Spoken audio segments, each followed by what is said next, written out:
Okay, so first thing is the formation of the solar system, that it took 4.5 billion years. The sun is almost 4.5 billion years old, and it was formed because of high density region of swirling hydrogen gas and dust that we call nebulae. Along with the formation of the sun, what we know is that the sun and the planets have formed simultaneously, with the planets emerging from the disk of material left over from the nebulae that formed the sun. So, all these hydrogen gas and the dust that made the sun, the remaining gases and the dust, they made up the rest of the planets. Then we have our accretion model that they were talking about there. What does this accretion process say? First of all, let's talk about the definition of accretion process. So what's the definition of it? This is the definition of accretion. It simply means that it simply means things coming together and growing over time by sticking or combining smaller parts. This is how the whole universe, or basically the solar system, came into existence. So in space, it's the process where planets form as tiny particles collide and stick around in a spinning disk around a star. So the star has its gravity. Because of this gravity, let's say there was one object, it was in space, and it was just moving randomly in space, and it came close to the gravity of this particular star. As soon as it came into the gravitational field of it, it started swirling around it, and whatever other particles also came near this gravity, they also started swirling around it. So this whole process is simply known as the accretion process. Do you guys get this part? Yeah. Okay. So the accretion process. It's a rotating accretion disk is proposed to have formed around the sun, where small particles experience gravitational attraction, leading to accretion and the growth of larger bodies. So what happens basically? This small swirling causes other particles also to just keep combining them, and with time it keeps on growing as more particles accumulate around and be part of the spinning process. So this takes time, and that's what this is known as your accretion process. Now, the fourth part, what are they telling us over here in the fourth? The approximate age evidence, basically. The part where they were talking about the radioactivity here, this part over here. So, the approximate age of the Earth is determined to be around 4.5 billion years. How do we know this? By the help of the radioactive dating of minerals and rocks that we have found. They tell us about, basically, by finding them, we got to know that how old the solar system is. It's very ancient. So this part is very important. Do not forget this, that the solar system is approximate age of is the approximate age of the Earth, which has been found by radioactive dating of minerals and rocks. Whatever minerals we have here, through that we got to know that how old it is. Then what about the further confirmation? The further confirmation was provided by the rocks that were brought back from the moon, and they were also found to be how old? Around same 4.5 billion years old. Okay, so this is the evidence that backs up about the age of the solar system and the Earth, that how old they are. Then, what's next? The moon evidence as well. I wrote about it. So the rocks brought back from the moon also support the excretion model, with their age being consistent with the proposed age of the solar system. So we got some minerals on the Earth. We found the age of it through the minerals we found on rocks on Earth, and as well as by the rocks that were brought back from the sun. They also gave the same values, which confirmed that the sun is around 4.5 billion years old. Then what? The planetary orbits.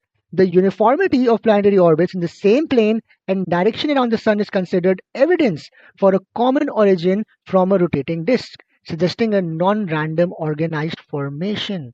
So, this planetary orbit part that they are saying, this is very important for you all to remember. What they are trying to tell us over here is that the making of the universe, or the formation of all these planets that are revolving around the sun, this was not something random.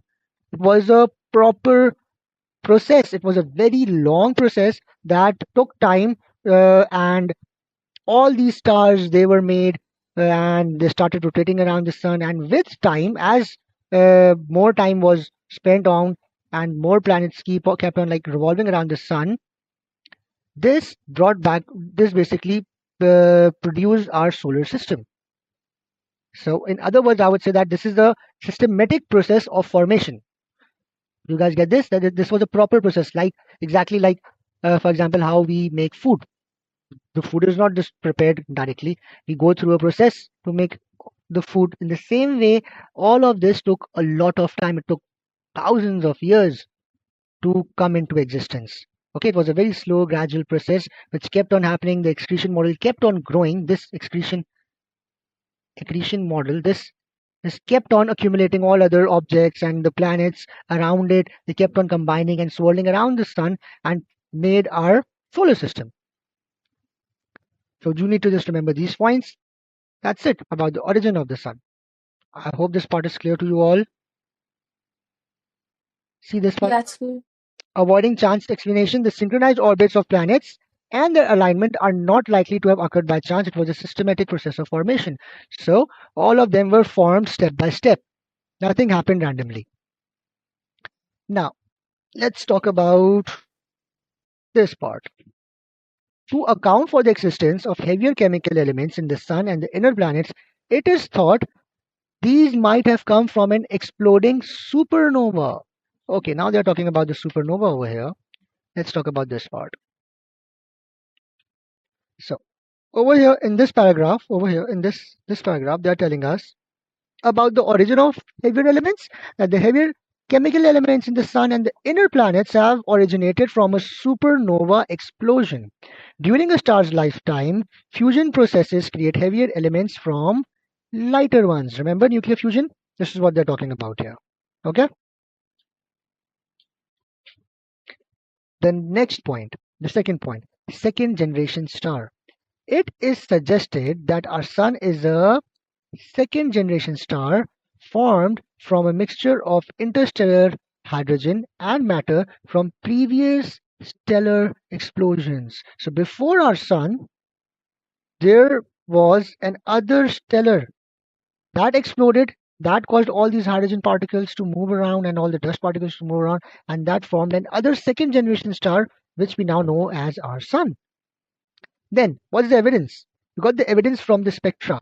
The visible light spectra of the interstellar clouds provide evidence for the presence of many elements in gas and dust, supporting the idea that the sun formed from such materials. All the stars that we see at night, they are all made of the same interstellar clouds. They are all basically hydrogen and helium.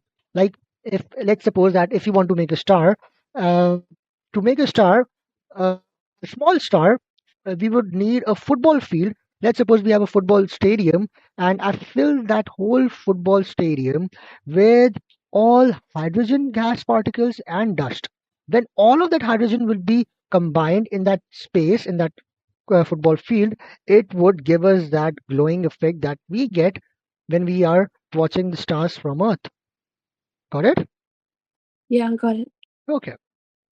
Now, the temperature influence on planet composition. How does the temperature play its role on the composition of the planet? So, as the sun grew hotter, the inner planets formed in a region with high temperatures. The inner planets are the four planets that we discussed in our last lecture. I hope you remember the four inner planets and the four outer planets.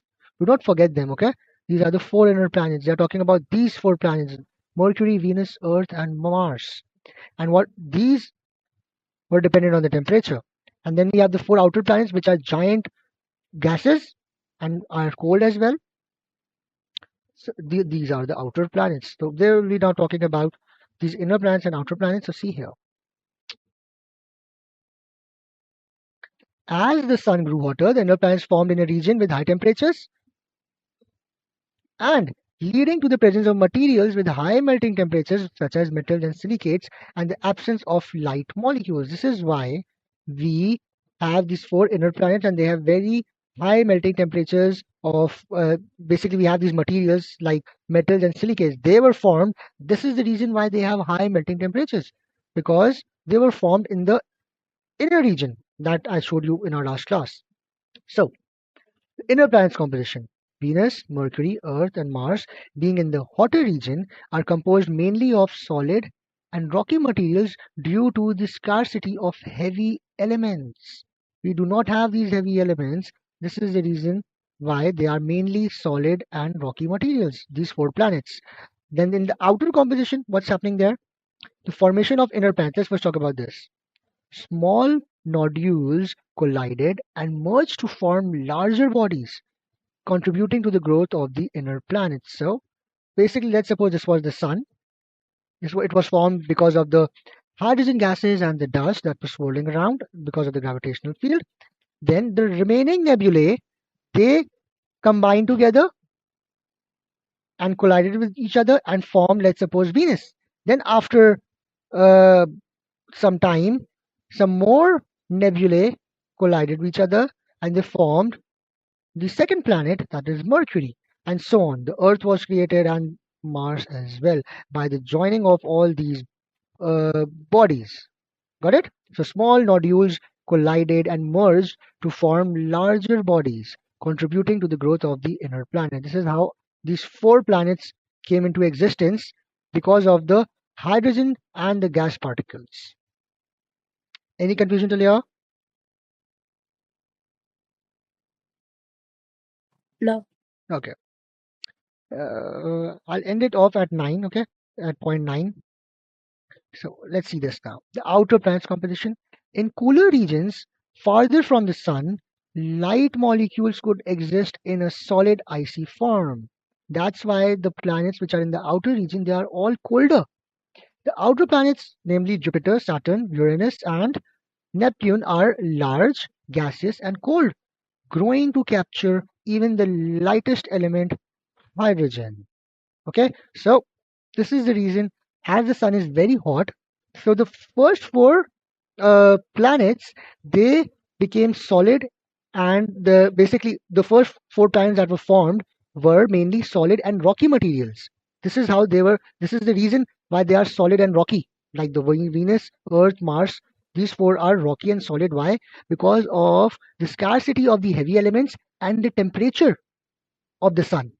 Then after the asteroid belt, we have the remaining four planets. These planets, they do not get as much sunlight as the first four ones. This is the reason why they are cooler than the first four planets. The outer planets are cooler than the first one. They are very large in size because uh, they where is that part? This part. In cooler regions farther from the sun, light molecules could exist in a solid icy form. This is the reason why they are so large, and they are gaseous and cold as well. Then what do we have? The solar system mass distribution. Now the sun is so gigantic, it's so large that over 99% of the total mass of the solar system is concentrated in the sun, exerting a strong gravitational attraction that keeps planets in orbits. And then the last point, the sun's gravitational influence. The sun's high gravitational attraction plays a crucial role in keeping objects, including planets, in orbit around it. Do you guys get this? Yeah. Any questions, any confusion in any of the theory that we have discussed so far? No. Okay. In our next class, I'll be teaching you all about the gravitational field strength of the planet. Why am I stopping over here? Because I want you all to properly memorize these points. I'm sharing the PDF with you all. Everything that is in the PDF, I want you all to please memorize it. It's very important. We won't have time to memorize this later. So properly memorize all of this that I'm teaching you in this lecture. And then